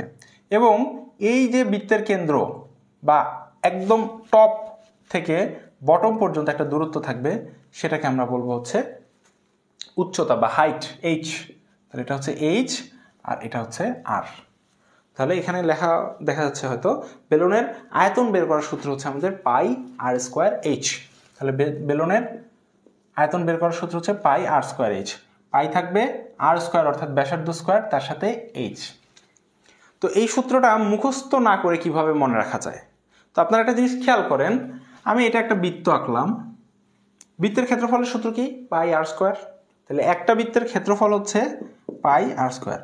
এখন এরকম একটার উপরে একটা অসংখ্য বৃত্ত আমি যদি এইভাবে রাখতে থাকি, তাহলে একটা সময় এটা কি হচ্ছে, এটা কিন্তু একটা এই যে সিলিন্ডার বা বেলুন ফর্ম করছে। অথবা আপনারা এই টেস্টটা বাসায় করতে পারেন, যে একটা করে কয়েন, তার উপর আবার কয়েন রাখতে রাখতে একটা সময় কি এটা এরকম উঁচু হয়ে যাবে এবং এটা কি একটা পাইপ টাইপের শেপ বা বেলুন টাইপের শেপ ফর্ম করবে। তো এরকম এইচ সংখ্যক, যেহেতু এটার হাইট হচ্ছে এইচ সংখ্যক বৃত্ত যদি আমি রাখি, তখন একটা বৃত্তের ক্ষেত্রফল যদি পাই আর স্কোয়ার হয়, তাহলে সমগ্র যে টা থাকছে এটা তো 3 ডাইমেনশন, তাহলে এটার ক্ষেত্রে আর ক্ষেত্রফল না, আমরা তখন কি বলবো, আয়তন বলবো। তাহলে আমি ক্ষেত্রফলকে জাস্ট উচ্চতা বা হাইট দিয়ে গুণ করলেই আমার কিন্তু আয়তন চলে আসতেছে। তাহলে এটা হচ্ছে পাই আর স্কোয়ার এইচ, সূত্রটা এইভাবেই আসছে। তো চলেন আমরা এখন বেলুনের একটা অঙ্ক করে আসি, সূত্রটা বোঝা হয়েছে। আচ্ছা, বেলুনের আরও একটা বিষয় আছে, তার আগে আমরা আয়তনের একটা সূত্র দেখে নিই, তারপরে অন্য একটা বিষয় আলোচনা করব। লিখেন, একটি কুয়ার গভীরতা, একটি কুয়ার গভীরতা 10 মিটার। কোশ্চেনটা লিখেন, তারপর আমি বেলুনের সাথে একটা সিমিলারিটিসটা বোঝাবো। এবং ব্যাসার্ধ 1 মিটার হলে, ব্যাসার্ধ 1 মিটার হলে ওই কুয়ার আয়তন কত, ওই কুয়ার আয়তন কত। তাহলে এখানে কি কি আসছে, আমাদের কুয়ার গভীরতা। আপনারা কুয়া যদি দেখে থাকেন তাহলে দেখবেন কি হয়, সাধারণত এরকম একটা গোল জায়গার মধ্যে একটা কুয়া থাকে। তো এটাকে যদি আমি ড্র করি তাহলে কি হবে, এই যে উপর থেকে যে অংশটা দেখতে পাচ্ছি আর এই যে নিচে চলে যাচ্ছে, তাই না, তাহলে কুয়াটাও কিন্তু একটা বেলুন বা সিলিন্ডার। তাহলে কুয়ার ক্ষেত্রে বলে দিল কি গভীরতা এইচ, অর্থাৎ আমি যদি এই যে একটু আগে দেখলাম যে এইচ, সেটাই তো হচ্ছে আমার কত 10 মিটার। এরপরে বললো ব্যাসার্ধ, ব্যাসার্ধ মানে ওই যে তার যে ফ্ল্যাট যে শেপটা থাকে উপরে বা নিচে একটা বেলুনের, সেটাই তো হচ্ছে এই কুয়ার ক্ষেত্রে হচ্ছে ব্যাসার্ধ, এটা হচ্ছে 1 মিটার। তো আমাকে বললো কি এই কুয়ার আয়তন কত, অর্থাৎ এই যে বেলুনটার কথা এখানে বলছে সেটার আয়তন কত। সূত্র হচ্ছে কি পাই আর স্কোয়ার এইচ। পাই থাকলো, আর এর মান কত 1 স্কোয়ার, এইচ কত 10, তাহলে 1 এর স্কোয়ার মানে 1 হয়, 1 ইন্টু 10 মানে 10 পাই। এইটাই হচ্ছে আমার ওই যে কুয়া তার আয়তন। এখন এটা যদি আপনি ক্যালকুলেশন করে দিতে চান তাহলে পাই এর মান বসাতে পারেন 10 ইন্টু 22/7, তাহলে এটা হবে কত 220/7, এখান থেকে যা আসে তাই, মোটামুটি 31 পয়েন্ট সামথিং হবে। তো আশা করি বেলুনের আপনারা গভীরতা আর তার যদি ব্যাসার্ধ দেওয়া থাকে বা উচ্চতা দেওয়া থাকে তাহলে আপনারা তার ক্ষেত্রফল বের করতে পারবেন, আয়তন বের করতে পারবেন। এরপরে যে জিনিসটা একটু ট্রিকি, এই জায়গাটা একটু মনোযোগ দিতে হবে, এটা মানে আয়তন নির্ণয়ের মতো অতটা সহজও নয় একেবারে। এইটা হচ্ছে যে একটা বেলুনের সমগ্র তলের ক্ষেত্রফল। তো দেখেন এতক্ষণ পর্যন্ত আমরা যখন একটা আয়তাকার ঘনবস্তু দেখলাম বা ঘনক দেখলাম, বললাম এটা একটা তল, এটা একটা তল, এইটা একটা তল, তাহলে আমি যখন একটা বেলুনের সমগ্র তলের ক্ষেত্রফল বের করতে যাব তখন আমাকে কি কি বিষয় কনসিডার করতে হবে। তো প্রথমত আমাকে এখানে কনসিডার করতে হবে আমার কিন্তু এখানে দুই রকমের তল আছে। একটা কি এই যে উপরেরটা আর নিচেরটা, এটা হচ্ছে একটা ফ্ল্যাট বা সমতল। আর এই যে বডিটা আছে, বডিটা কি, এটার বডিটা কি বক্র না? তাহলে এর আমি যদি সমগ্র তলের ক্ষেত্রফল বের করতে চাই তাহলে আমার এই যে বক্র তল যেটা আছে এই সাইডে, এটার ক্ষেত্রফল বের করতে হবে, এবং তার এই যে নিচে একটা এবং উপরে একটা যে সমতল আছে এই সমতলের ক্ষেত্রফল বের করতে হবে। তাহলে সমতলের ক্ষেত্রফলটা বের করা তো খুবই সহজ। এখানে একটা বৃত্ত, তাহলে এটা একটা পাই আর স্কোয়ার হবে এটার ক্ষেত্রফল। এটা একটা বৃত্ত, তাহলে এটার ক্ষেত্রফল কি হবে পাই আর স্কোয়ার। তাহলে আমার সমগ্র তলের ক্ষেত্রফলের মধ্যে শুধু যদি সমতল বলি, সমতলের ক্ষেত্রফল হচ্ছে 2 পাই আর স্কোয়ার। এবার থাকছে বক্রতলের ক্ষেত্রফল কত। দেখেন বক্রতলটা আমি যদি এটা একটা বেলুন শেপ হিসেবে চিন্তা করি, এটাকে একটা বেলুন শেপ হিসেবে চিন্তা করে আমি যদি এটাকে কাটা শুরু করি তাহলে কাটতে কাটতে আমি কি হবে এরকম অনেকগুলো রিং পাবো না? এটা কিন্তু কাটলে এইভাবে যদি আমি কাটতে থাকি বা স্লাইস করতে থাকি, অথবা আপনি একটা সিলিন্ডার কিনে যদি স্লাইস করতে থাকেন তাহলে আমি কি এরকম রিং টাইপ কিছু একটা জিনিস পাবো, যেটাকে আমি জিওমেট্রি ভাষায় কি বলবো বৃত্ত বলবো। এখন দেখেন তো একটা রিংয়ের বা একটা বৃত্তের এই যে বাইরের যে অংশটা থাকতেছে এটার নাম কি, আমরা এটাকে বলি পরিধি। তাহলে পরিধির সূত্রটা কি, পরিধির সূত্র হচ্ছে 2 পাই আর। এখন কথা হলো একটা বৃত্তের পরিধি 2 পাই আর, কিন্তু আমার যদি এটার উচ্চতা যদি h হয় তাহলে আমি কতগুলো পরিধি পাবো, h সংখ্যক পরিধি পাবো। তাহলে আমি h দিয়ে যদি এটাকে গুণ করি তাহলে আমার কিন্তু বক্রতলের ক্ষেত্রফলটা চলে আসতেছে। তাহলে এইটা পেলাম কি আমার সমতলের ক্ষেত্রফল, এটা হচ্ছে বক্রতলের ক্ষেত্রফল, দুটাকে যোগ করে দিলে আমার হয়ে যাবে সমগ্র তলের ক্ষেত্রফল। তো এইখান থেকে আমরা বেলুনের সমগ্র তলের ক্ষেত্রফল পাই হচ্ছে 2 পাই আর স্কোয়ার প্লাস 2 পাই আর এইচ। সূত্র খালি চোখ বন্ধ করে কিন্তু মুখস্থ করা যাবে না, বুঝতে হবে যে আসলে এটা কোথায় থেকে আসতেছে। তো যাক, এটা আপনারা বুঝতে পেরেছেন আশা করি। এবার আমরা একটা কোশ্চেন সলভ করবো এই রিলেটেড। দেখেন আমি মানে যতটুকু জানি বা বুঝি, সূত্রগুলো কখনো আমাকে এরকমভাবে পড়ানো হয়নি। মানে আমিও তো কোনো না কোনো টিচারের কাছে পড়েছি, স্যাররা অন্য স্টাইলে পড়িয়েছেন, কিন্তু এইরকমভাবে ভেঙে ভেঙে সূত্রগুলো যে এরকম হতে পারে এটা আমি জানতাম না। বাট আমি যখন টিচিংয়ে আসলাম তখন আমি দেখলাম যে না, এটাকে তো এরকম সহজভাবেও পড়ানো যায়। আমরা কেন স্টুডেন্টদেরকে শুধু মুখস্থ করাচ্ছি, এটা তো বুঝিয়ে বুঝিয়ে পড়ানোর বিষয়। তো আপনারা একটু বুঝে বুঝে মনে রাখবেন, তারপরে মুখস্থ করে ফেললে তো পরীক্ষা হলে একটু দ্রুত হয়ে যাবে, বাট মুখস্থ করার আগে বুঝতে হবে। তো এইবার আমরা আরেকটা কোশ্চেন করি। লিখেন একটি বেলুনের বক্রতলের ক্ষেত্রফল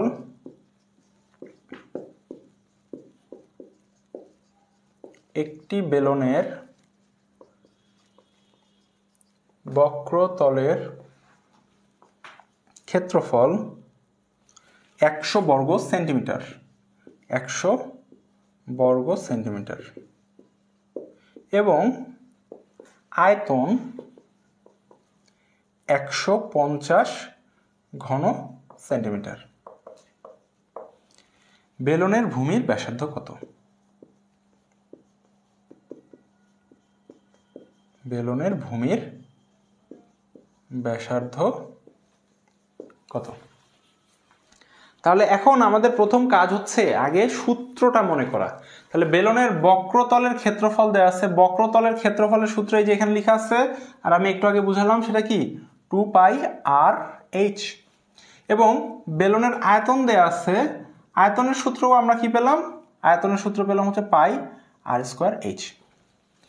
তাহলে আমরা একটা কাজ করি, যে মান দুইটা দেওয়া আছে আমি এটা লিখে ফেলি সরাসরি।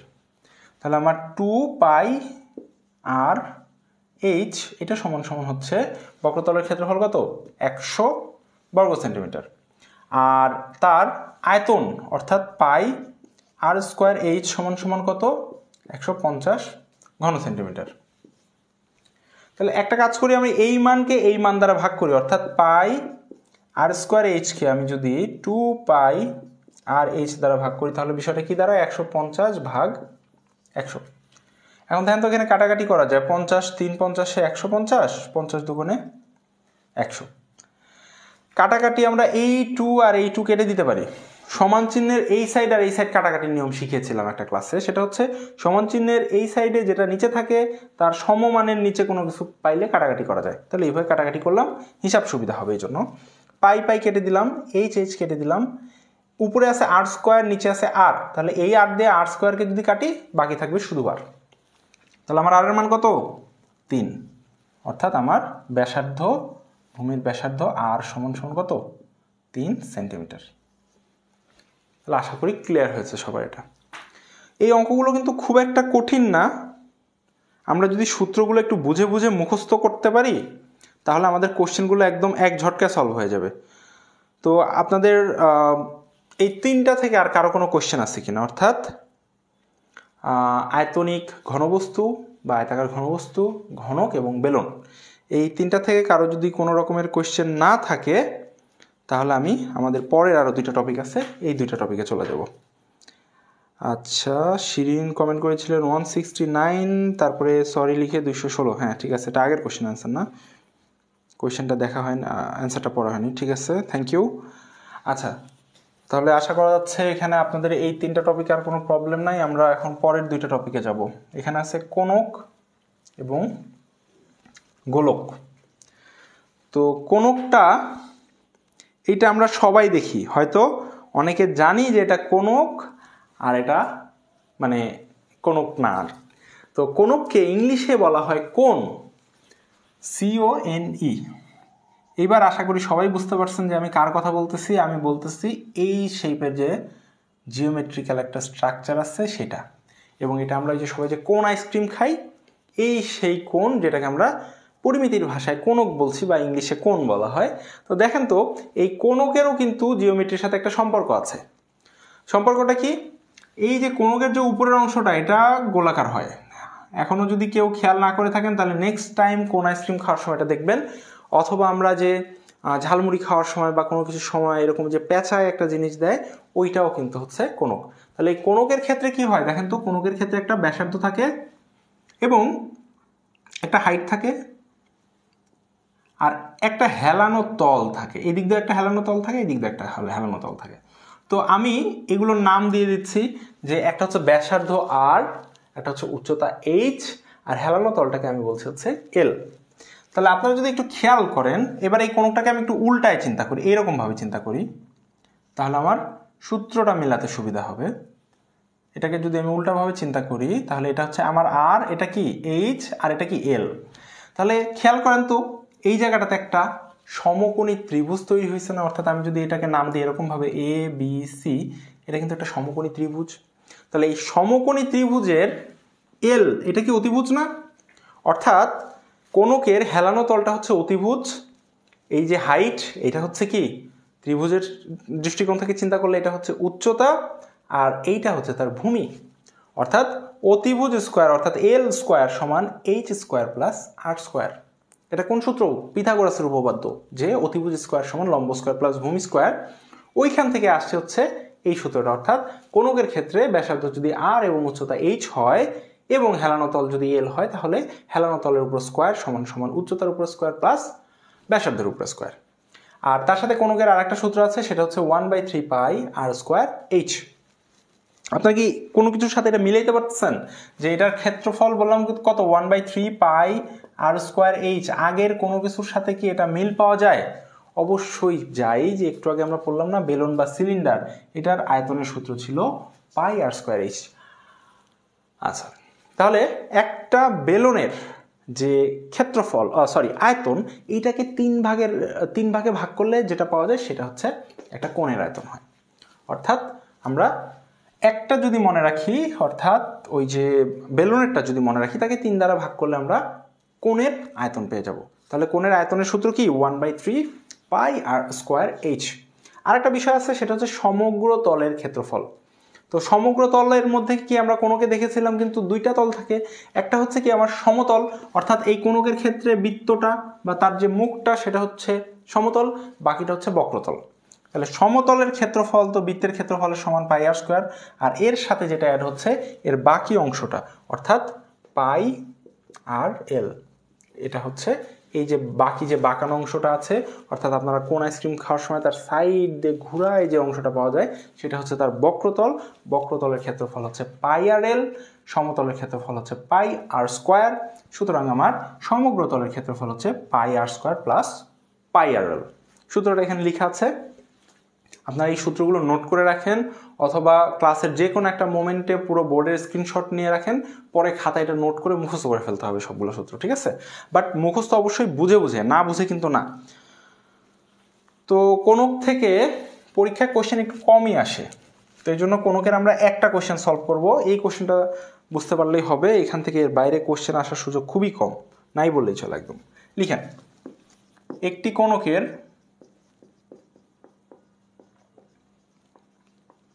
একটি কোণকের ভূমির ব্যাসার্ধ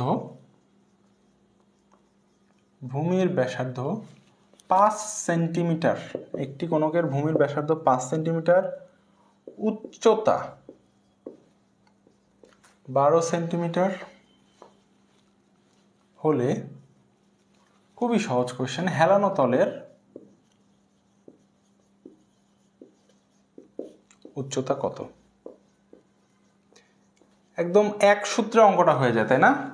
হেলানো তল মানে কি? হেলানো তল মানে এই যে আমার এই সূত্রের এল, হেলানো তল হচ্ছে এল। আমার তাহলে দেয়া আছে কি ব্যাসার্ধ এবং উচ্চতা দেয়া আছে, তাহলে আমি সরাসরি লিখে ফেলি, সূত্র হচ্ছে এল স্কোয়ার সমান সমান আর স্কোয়ার প্লাস এইচ স্কোয়ার। তাহলে আর বা ব্যাসার্ধ কত? ভূমির ব্যাসার্ধ 5 সেন্টিমিটার, তাহলে 5-এর উপরে স্কোয়ার প্লাস এইচ, উচ্চতা কত?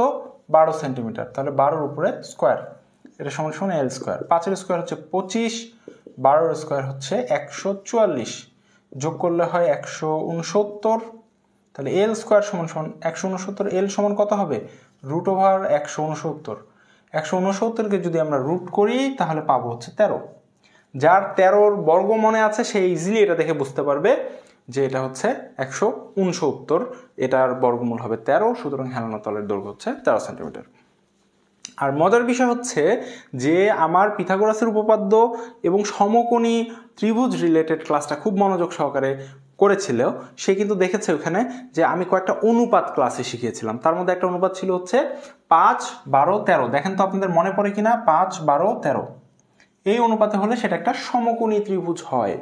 তাহলে আমি ক্লাসের শুরুতে কি বললাম যে একটা কোণকের মধ্যে আমরা যদি খেয়াল করি এখানে কি একটা সমকোণী ত্রিভুজ আছে, তাহলে সমকোণী ত্রিভুজ যদি হয় সেক্ষেত্রে আমার সমকোণী ত্রিভুজের রেশিও মনে থাকলে আমি দেখতে পাচ্ছি একটা হচ্ছে 5 সেন্টিমিটার, একটা হচ্ছে 12 সেন্টিমিটার, তাহলে অতিভুজটা কত হবে? ডেফিনেটলি 13 সেন্টিমিটার হবে।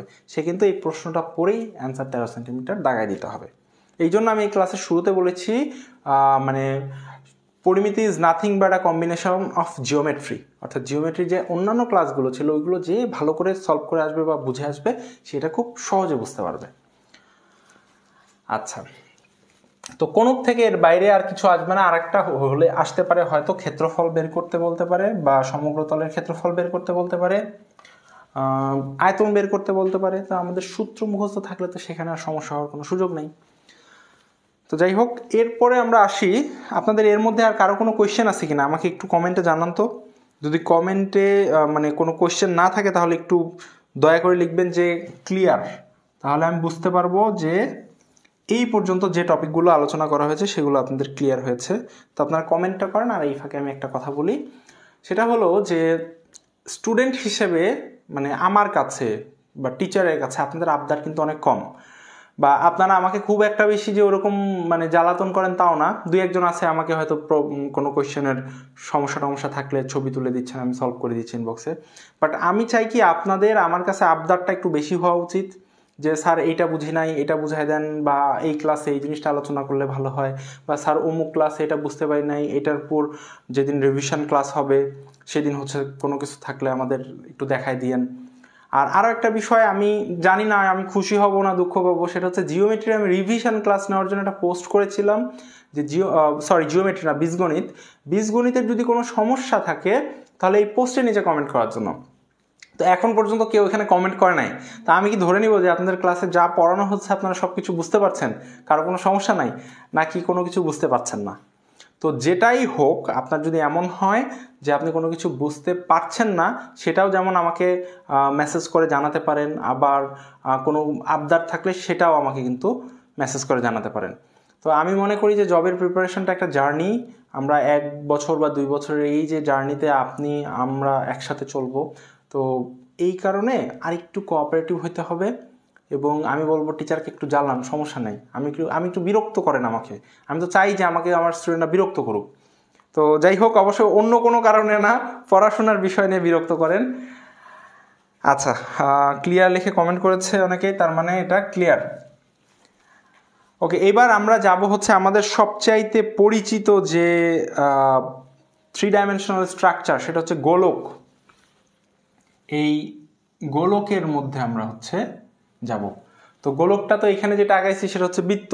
এটাকে আপনি যদি একটু 3 ডাইমেনশনালি চিন্তা করেন, আমি এটাকে একটু 3 ডাইমেনশনাল শেপ দেওয়ার চেষ্টা করি আর কি। তো 3 ডাইমেনশনালি যদি চিন্তা করি, এটা হচ্ছে আমাদের যে ফুটবল বা টেনিস বল থাকে, সেটা হচ্ছে একটা গোলক। তো একটা গোলকের মধ্যে কোন কোন বিষয়গুলো আমরা কনসিডার করব? মেইনলি হচ্ছে তার ব্যাসার্ধ, তাই না? ওই ব্যাসার্ধের উপর ডিপেন্ড করে বাকি সব কিছু বের করা যায়। তো একটা বৃত্তের ক্ষেত্রে আমরা কি দেখেছিলাম? ব্যাসার্ধ যদি আর হয় তাহলে তার ক্ষেত্রফল কত? পাই আর স্কোয়ার। আর গোলকের ক্ষেত্রে আমরা আয়তন বের করব, তাহলে আয়তনের সূত্রটা হচ্ছে 4/3 পাই আর কিউব। তাহলে ক্ষেত্রফলের সূত্র হচ্ছে বৃত্তের জন্য পাই আর স্কোয়ার, আর আয়তন গোলকের ক্ষেত্রে সেটার সূত্রটা কি? 4/3 পাই আর কিউব। এরপর আসছে হচ্ছে পৃষ্ঠের ক্ষেত্রফল। পৃষ্ঠ মানে কি? আমি যদি একটা গোলক নিই, এই গোলকের 4 সাইডের যে অংশটা, যেটাকে আমি ধরতে পারি, বা বাহিরের যে এক্সপোজড এরিয়া, এইটাকে আমি বলবো হচ্ছে সমগ্র পৃষ্ঠতলের ক্ষেত্রফল। তাহলে সমগ্র পৃষ্ঠতলের ক্ষেত্রফল হচ্ছে 4 পাই আর স্কোয়ার। মনে রাখার জন্য আমি বলতে পারি যে একটা বৃত্তের যা ক্ষেত্রফল হয় তাকে 4 দ্বারা গুণ করলে যেটা পাবো সেটা হচ্ছে একটা গোলকের জন্য সমগ্র পৃষ্ঠের ক্ষেত্রফল। তো যাই হোক, এই দুইটা সূত্র যদি কারো মনে থাকে তাহলে গোলক রিলেটেড যে কোনো কোশ্চেন ইজিলি সলভ করা সম্ভব।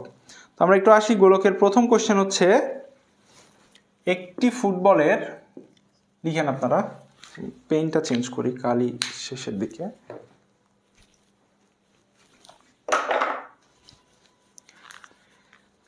একটি ফুটবলের ব্যাস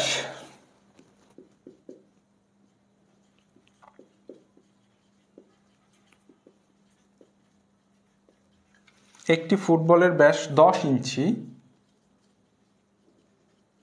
একটি ফুটবলের ব্যাস 10 ইঞ্চি হলে ফুটবলের আয়তন কত?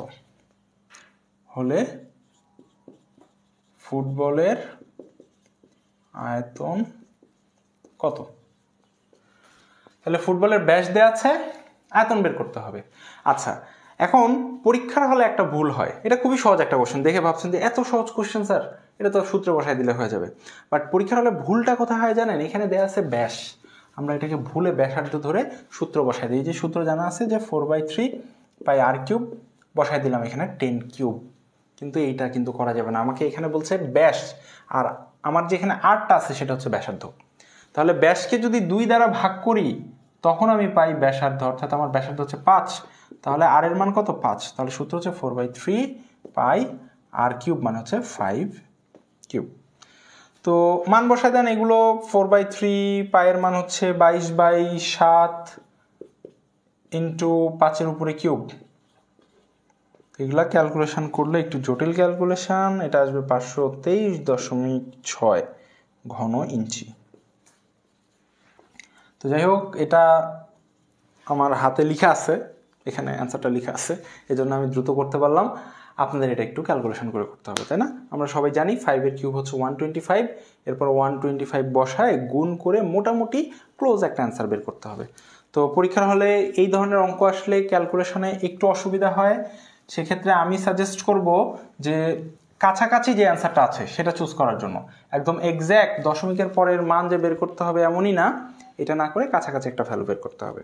আচ্ছা, তারপরে একটা কোশ্চেন লিখেন যে একটি গোলকের ব্যাসার্ধ 5 সেন্টিমিটার হলে এর পৃষ্ঠের ক্ষেত্রফল কত? তাহলে একটি গোলকের, আচ্ছা, অনেকে আমাকে ইনবক্সে নক করে একটা জিনিস বলছে যে ক্যালকুলেশন করতে সমস্যা হয়। এখন তো রিটেনেও ক্যালকুলেটর নিতে দিচ্ছে না। আগে বিশেষ একটা সময় ছিল যখন হচ্ছে ছোট একটা ক্যালকুলেটর নিতে দিত, মানে নন সায়েন্টিফিক ক্যালকুলেটর যেগুলো, এখন সেটাও নিতে দেয় না। তো আমি ক্যালকুলেশনের উপরে কিছু শর্ট ভিডিও বানায় আপলোড করার ব্যবস্থা করতেছি, আপনারা হয়তো অতি দ্রুত এগুলো পেয়ে যাবেন। তো ক্যালকুলেশন নিয়েও টেনশন থাকবে না তখন। যাই হোক, আমরা পরের কোশ্চেনে আসি। একটি গোলকের ব্যাসার্ধ 5 সেন্টিমিটার হলে সমগ্র পৃষ্ঠের ক্ষেত্রফল কত? সমগ্র পৃষ্ঠের ক্ষেত্রফল কত? একদম ডিরেক্ট সূত্র না? সমগ্র পৃষ্ঠের ক্ষেত্রফলের সূত্র কি? 4πr²। ওই যে বললাম একটু আগে যে বৃত্তের ক্ষেত্রফল যদি πr² হয় তাহলে এটাকে 4 দ্বারা গুণ করলে যেটা পাই আমরা সেটা হচ্ছে কি গোলকের সমগ্র পৃষ্ঠের ক্ষেত্রফল, অর্থাৎ 4πr²। তাহলে 4πr² মানে 5 এর উপরে স্কোয়ার, তাহলে 5 এর উপরে স্কোয়ার মানে 25, 4 25 100, তাহলে 100 পাই। এটা হচ্ছে আমার সমগ্র পৃষ্ঠের ক্ষেত্রফল বা গোলকের পৃষ্ঠের ক্ষেত্রফল। তো গোলক থেকে যদি প্রশ্ন আসে, আমি আপনাদেরকে এখন একটু বলে দেই, একটা কমন বিষয় বলি যে গোলক থেকে আরেকটু ঘুরায় পেঁচায় কেমন প্রশ্ন আসতে পারে, অথবা ঘনক থেকে কেমন প্রশ্ন আসতে পারে। এইটা হচ্ছে কি, আপনাকে বললো যে একটা ঘনক আছে, এই ঘনকের এক বাহুর দৈর্ঘ্য কথার কথা 10 সেন্টিমিটার। এই ঘনকটাকে গলিয়ে একটা গোলক তৈরি করা হলে সেই গোলকের ব্যাসার্ধ কত হবে? তাহলে দেখেন, আমি এই কোশ্চেনটা আপনাদেরকে করেই দেই, এখানে লিখে নেন। এটা হচ্ছে কি কম্বিনেশন অফ কনসেপ্ট, এরকম একটা ব্যাপার আছে যে 2-3টা বিষয়কে একসাথে রিলেট করে। তো এখানে আমার ঘনকের সাথে কাকে রিলেট করছে? স্ফেয়ারকে বা গোলককে। তাহলে একটি 10 মিটার বাহু বিশিষ্ট ঘনককে গলিয়ে একটি গোলক তৈরি করা হলো। একটি গোলক তৈরি করা হলো। গোলকের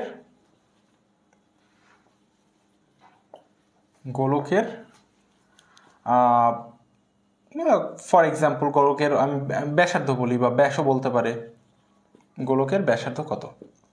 তো দেখেন তো, আমার যে ঘনক বলছে, ঘনকের এক বাহু যদি 10 মিটার হয় তাহলে তার আয়তন কত হবে? এই যে a কিউব বা এক বাহুর উপরে কিউব দিব, অর্থাৎ 10 কিউব। এটা কি আয়তন? 10 কিউব মানে 1000, তাই না? 10 10 100, 100 10 1000। তাহলে এই যে আয়তনটা পেলাম, এটা কিসের? ঘনকের। ঘনকটাকে গলানোর পরে এটা যদি পিতলের হয় তাহলে আমি যে পিতলটা পাবো গলানোর পরে তার আয়তন কত? 1000 মিটার কিউব। এই আয়তন দিয়েই আমি তো আবার গোলকটা বানাবো, তাই না? তাহলে ওই গোলকের আয়তনও কত হবে?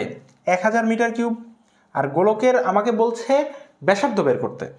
তাহলে ব্যাসার্ধ বের করার জন্য আমরা আয়তনের সূত্র ব্যবহার করবো। আয়তনের সূত্রটা কি? 4/3πr³। এরপরে এখান থেকে আপনারা কাটাকাটি করেন, 1000কে 4 দিয়ে কাটলে হয় 250। বাংলা ইংলিশ মিক্স হয়েছে, এটা একটু বুঝে নেন, ঠিক আছে? 4 4 25 100, অর্থাৎ 250। 250-র সাথে 3 গুণ করলে হয় 750 ডিভাইডেড বাই পাই এখানে চলে আসলো, এবং আর কিউব আছে। তাহলে আমরা এটাকে যদি ঘনমূল করে দেই তাহলে আমার আর এর মান বের হয়ে যাবে। তো এরকমভাবে ক্যালকুলেশন করে আমরা ঘনক থেকে গোলক বা আয়তাকার ঘনবস্তু থেকে বেলন, এরকমভাবে অনেক প্রশ্ন দিতে পারে। তো আমি যেটা বলবো যে আপনারা ইন্ডিভিজুয়ালি একটা কনসেপ্ট যদি ভালো করে ক্লিয়ার করেন তাহলে ওর সাথে রিলেটেড আরও অন্যান্য জিনিসগুলো সলভ হয়ে যাবে। তো মোটামুটি আমাদের আজকে এই লেকচারের সাথে জিওমেট্রির যে একদম ডিটেলস বা বেসিক ক্লাসগুলো ছিল এটা কিন্তু শেষ হয়ে গেল। এরপরে শুধু আমাদের জ্যামিতির হচ্ছে একটা সলভ ক্লাস থাকছে। তো আপনাদের যার যা সমস্যা আছে পুরো জ্যামিতির সবগুলো লেকচার দেখেন, বাসায় পর্যাপ্ত পরিমাণে যে কোনো একটা বই টার্গেট করে প্র্যাকটিস করেন। এরপরে যা যা সমস্যা থাকে সেগুলো যেন আমি আপনাদের সলভ ক্লাসে দেখাই দিতে পারি সেইভাবে প্রিপেয়ার থাকেন। আমি অতি সত্বর গ্রুপে পোস্ট দিব, আপনারা ওই পোস্টের নিচে আপনাদের যে সমস্যাগুলো জ্যামিতি সম্পর্কিত এটা কমেন্ট করবেন, আমি পরবর্তী ক্লাসে আপনাদের এটা সলভ করে দেওয়ার চেষ্টা করব। তো সবাই ভালো থাকেন, ভালো মতো পড়াশোনা করেন, দেখা হবে নেক্সট ক্লাসে। আসসালামু আলাইকুম।